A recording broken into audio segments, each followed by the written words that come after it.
going to define what is a derivative, and we are going to distinguish between ET, that is exchange traded, and OTC means over the counter derivative, right? So the basic definition of what a derivative is, it is that derivative is a financial instrument that derives its value from the value of another underlying instrument. So I'll give you a very small example. Suppose you go to a market, so you go to the market, you pick up one apple that you want to buy. The vegetable vendor clearly tells you that the cost of this apple is say 50 rupees. Okay. Now a derivative is an instrument which will derive its value from some underlying instrument. So if you could have an intangible financial contract that says, okay, if the value of this apple is 50 rupees, the value of this contract is 55 rupees. This is a very vague example. Now, in the world of real finance or in the financial world, this underlying asset could be a stock, could be a bond, could be an index, could be interest rate, could be anything.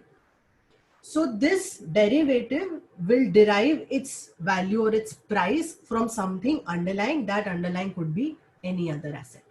Is this clear to everyone? Any questions, any doubt? Clear. Done? Does that make sense? This is clear? Now these derivatives are nothing but they are like intangible assets, or they're completely financial assets. So if you go and you buy gold, you get something physical, right? But when you go and you buy a derivative, you're going to get something called a contract. It's going to be intangible. It's going to be an electronic format, correct? Now these derivatives could be either exchange traded or over the counter. What are exchange traded derivatives? They are traded on specialized exchanges, and these contracts are standardized and backed by a clearinghouse. They are all very, very regulated. So these exchange traded derivatives have very set rules and regulations around them. Their lot sizes are fixed. Their contract value is fixed. It's very clearly defined where you can go and take a position in these derivatives. So these are exchange traded, and the other option is the over the counter derivatives, which do not trade in a centralized market. Instead, their market is created by dealers. They're highly customizable. They're custom instruments where parties involved in the transaction will determine the terms and conditions. So you and me tomorrow can open an over the counter market where we can create our own instruments. We can deal in our own created instruments. Like, Misha and Palak will relate to it better because they attended a crypto webinar yesterday. So crypto market is like an over the counter market where you don't have any regulator, where you don't have any external oversight. It's completely governed by the people who are dealing in that market. Is this clear to everyone? Any question, any doubt about this?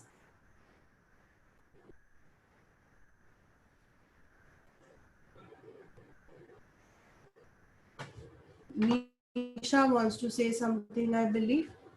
Cannot hear you, Misha. No, I don't have a doubt as of now.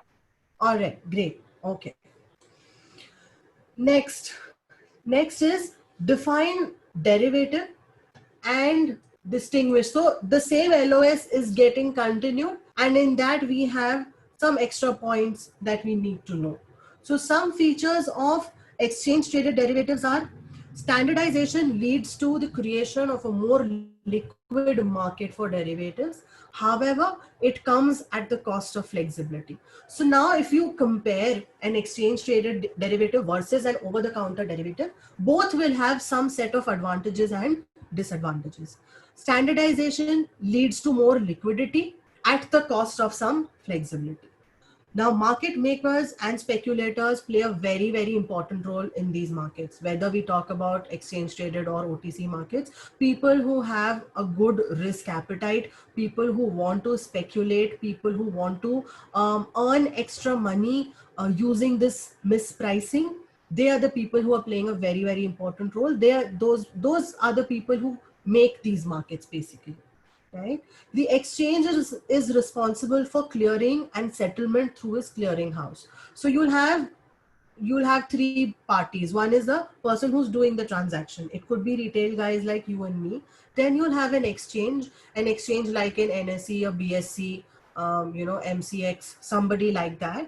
And then you have the clearing house. So the exchange, what the role of the exchange is to make sure that every buyer meets the seller.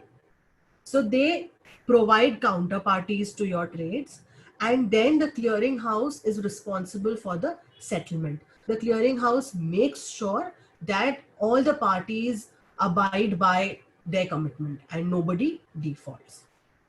Is that clear, guys? And then exchange traded markets also have a lot of transparency, because the information regarding all transactions is has to be disclosed to the regulatory bodies rather. So you basically have somebody who's overseeing the entire process. You might lose some sort of flexibility, but you have a lot of transparency and everything happens by the rule book. Okay. Let's move on. Some features of the over-the-counter derivatives. The over-the-counter derivatives trade in an informal market. OTC derivatives are very, very customizable. There is a tendency to think that the OTC market is less liquid than the exchange market, but it might not always be true. There could be some instances where OTC markets are more liquid compared to the regulated markets. Over-the-counter derivative markets are less regulated than exchange-traded ones. And OTC markets offer more privacy and flexibility compared to the exchange market. They do not have to report their data to regulators. These are the primary distinguishing factors about exchange-traded and OTC derivatives. Then the next comes, what are forward commitments? What are contingent claims? The basic definitions of forwards, futures, and swaps. So when I talk about derivatives, there are four major types of derivatives: forwards, futures, options, and swaps. We'll get to know how they are categorized in just a little bit. So let's first get to know some basic definitions. What is a forward commitment? A forward commitment is a legal obligation to engage in a certain transaction in the spot market at a future date at terms agreed upon today. It is like an agreement between two parties. To simplify this, suppose we are two people, two persons, person A and person B. All right. Person A wants to sell an asset to person B. Right now, as of today, the value of that asset is 100 rupees. If the transaction happens today, so person A delivers the goods to person B transfers 100 rupees to person A, it is said that the transaction has happened in the spot market because the transaction got completed right now, today itself, at a price. Now, suppose instead of doing this, person A and person B engage in a forward commitment. So person A and person B sign a contract that 1 month later, they are going to exchange this particular good. So person A will deliver the good to person B 1 month later on 26th of July 2020 at some price. It could be 100, it could be 120, it could be 80. Whatever they decide mutually, that becomes a forward commitment. Is that clear? Now, with that knowledge, we'll read the definition again. It's a legal obligation to engage in a certain transaction in the spot market at a future date at terms agreed upon today.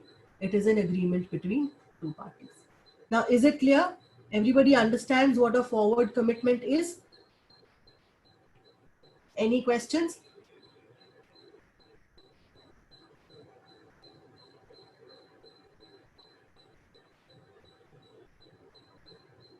No? All good? All right. So now there are forwards, futures, and swaps. So forwards are customized and private contracts between two parties, where one party has the obligation to buy an asset and the counterparty has an obligation to sell the asset at a specified price on a specific date in the future.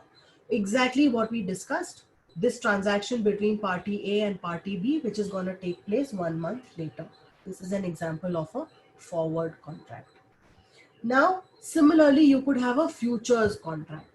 Now, this forward contract is an over the counter thing. It is an agreement between just A and B.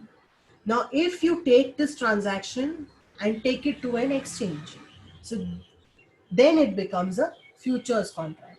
Futures contracts are standardized derivative contracts where one party, the buyer, will purchase the underlying asset from the other party, the seller, at a later date at a specific price which is agreed upon today. So the only difference between forwards and futures is that forwards trade in the over-the-counter market and futures trade on the exchange-traded market. Rest, all the dynamics, the mechanics remains the same for both of them. Then you have a third type of derivative, which is called a swap. These contracts give rise to obligations for both parties to exchange a series of cash flows in the future. So we'll have a dedicated reading on swaps. So right now, you could just understand that swap is more of an over-the-counter agreement. And here, both parties exchange cash and both parties exchange principal. In a forward one or a future, one party delivers the goods and the other party gives cash. In swaps, this is a bilateral thing. So both parties have to exchange cash. All right. Okay. Then, what is a contingent claim? A contingent claim is a derivative in which the outcome or the payoff is determined by the outcome or payoff of an underlying asset conditional on some event occurring. All right. Now, everybody knows about insurance, right? The insurance transaction happens only if there's an event. Suppose somebody meets with an accident, only then the insurance money is claimed. Correct? So that's an example of a contingent claim. The outcome of that event is dependent upon something else happening first. So you basically need a trigger.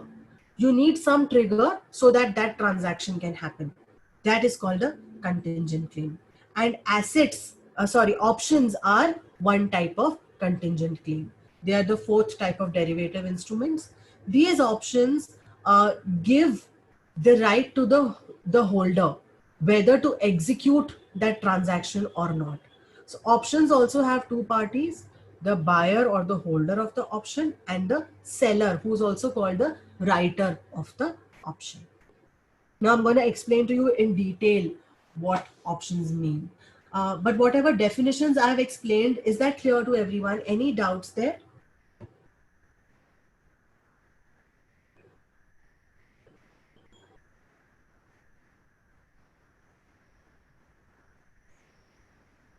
Any doubt there?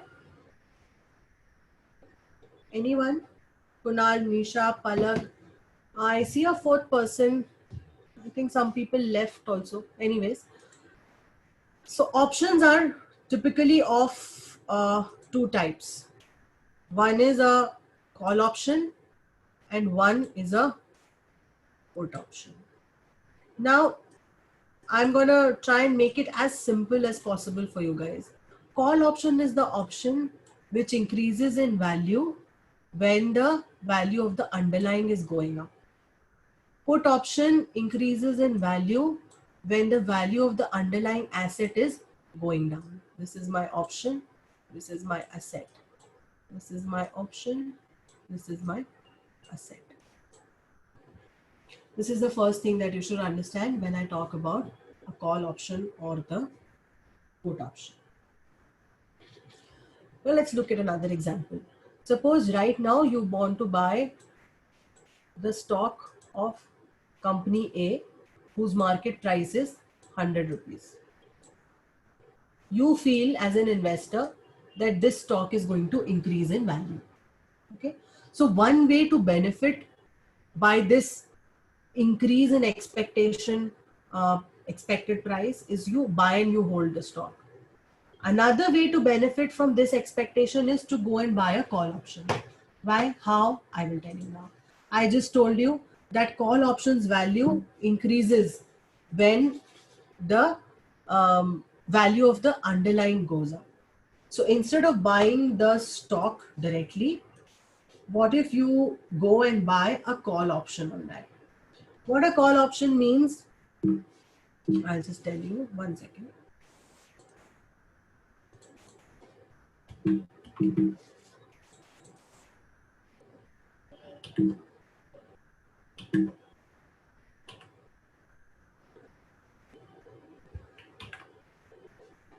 Yeah.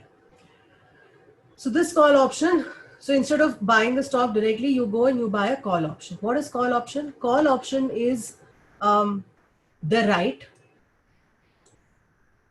It is the right. Or let me just type here. Right to buy the stock at 95 rupees. Okay. The market price of this stock is 100, but you own a call option. And this call option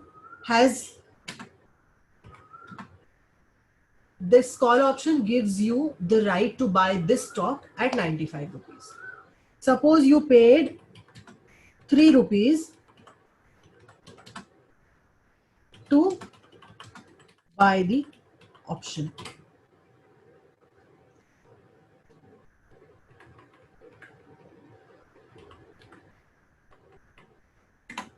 Is this clear to everyone? Any doubt?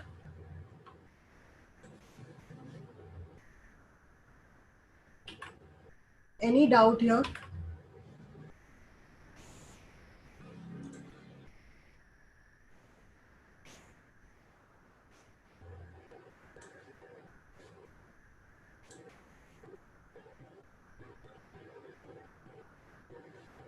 Any doubt here, guys? Anything that you don't understand?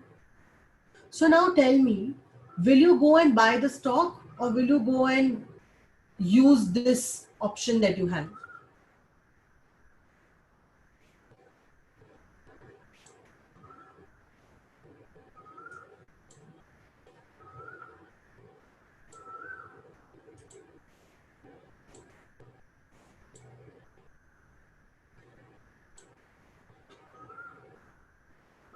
Am I audible, guys?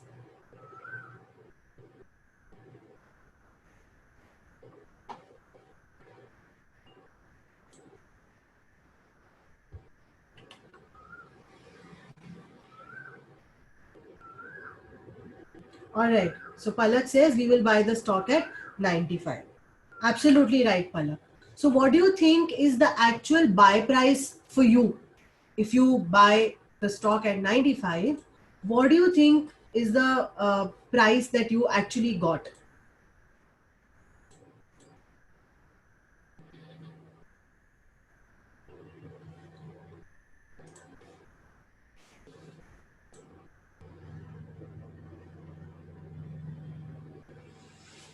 Your actual buy price becomes 95 plus 3 rupees that you paid, but still it is cheaper than buying it at 100. Right. Yeah. Correct? So this option gives you the right to buy the same stock at cheaper value from the market. Now imagine if the stock price now becomes, say, 1 second, sorry.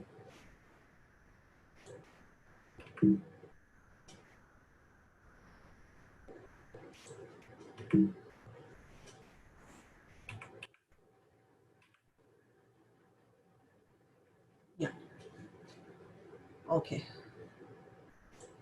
Suppose the stock price now becomes 105.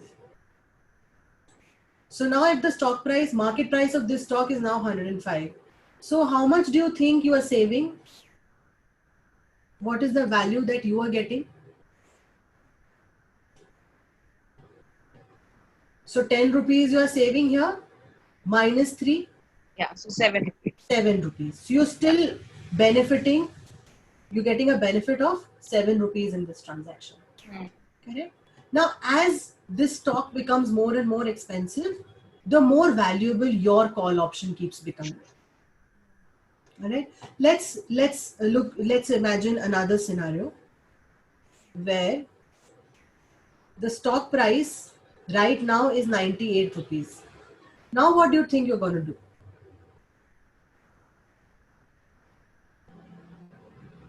Now you will let this option expire worthless? Yes. You would rather buy it from the market at 98.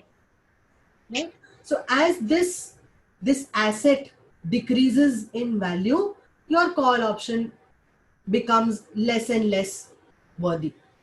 Does that make sense?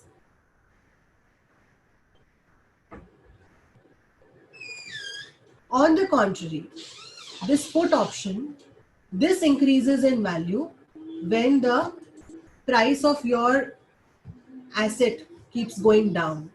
So like call option gives you the right to buy the stock at 95, put option will give you the right to sell this stock at a specified price, depending on whatever price you want to trade it at. 1 second.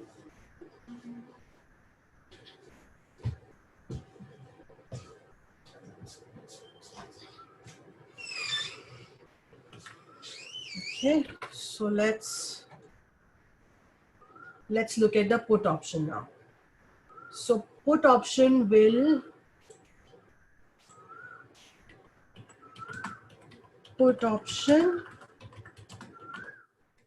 gives you the right to sell.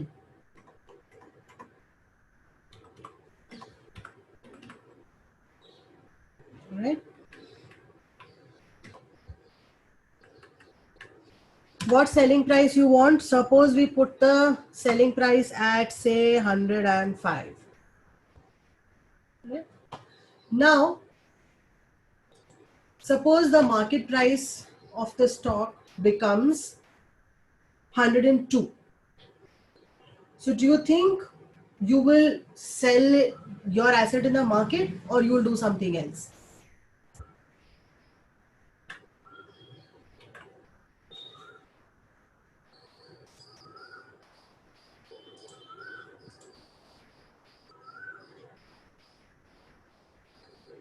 Yes, absolutely. You're going to exercise your put option. You would have paid some premium, like you pay an insurance premium. You would have paid some premium to buy this put option. But you will have to evaluate that in case the price of this particular asset starts falling, the put option becomes more and more valuable. We can keep, so the next chapter in derivatives talks about pricing, and we're going to do a lot of these kind of sums when you actually start with the classes. So this is how you evaluate the call and the put option. Is call and put clear to everyone? All right. So coming back to the theoretical definitions, options are derivative instruments that give their holders the choice to execute the transaction. The holder, if you have bought the option, you have a choice. You are not obliged to honor the transaction like you have to do in forwards or futures. Had you bought a futures contract to buy or sell this stock, you would have to honor it at whatever price you had decided earlier. So options give their holders the choice to execute the transaction or not. And if, so this price 95 over here and 105 over here is the trigger price. And in the financial terminology, it is called the exercise price. So if this exercise price is reached, that will trigger whether the option will be exercised or not. Okay.